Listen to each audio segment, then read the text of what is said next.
بسم اللہ الرحمن الرحیم الصلاۃ والسلام علیک یا سیدی یا رسول اللہ وعلی آلک و اصحابک یا نور اللہ۔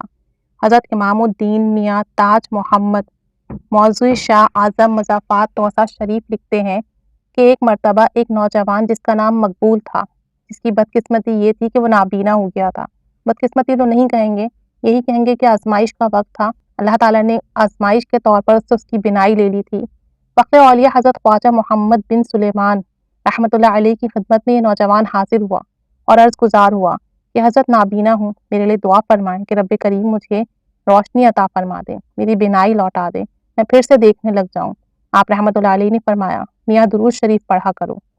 کہنے لگے، غریب نواز درود شریف تو میں پہلے بھی پڑھتا رہتا ہوں۔ یعنی کہ دیکھیں، ہم سب پڑھتے تو ہیں درود شریف، لیکن بعض اوقات یہ ہوتا ہے کہ کوئی شخص ہمیں جب کہتا ہے نا تو ہمارے پڑھنے کا طریقہ انداز بدل جاتا ہے، محبت توجہ کا رنگ الگ ہو جاتا ہے اور پھر اس کی برکتیں اور فیض الگ ملتی ہیں۔ تو کہتے ہیں کہ درود شریف تو میں پڑھتا رہتا ہوں۔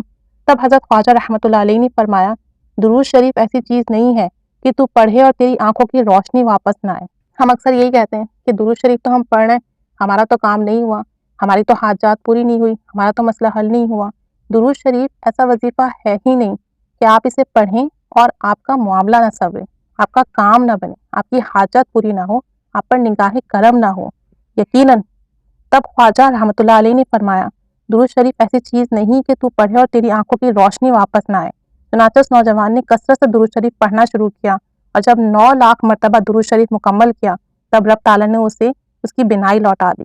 یقیناً اب کی بار جو اس نے درود شریف پڑھا ہوگا بہت ادب، محبت، توجہ، خیال سے پڑھا ہوگا، جس کے پڑھنے سے اللہ عز و جل نے اسے اس کی بینائی لوٹا دی۔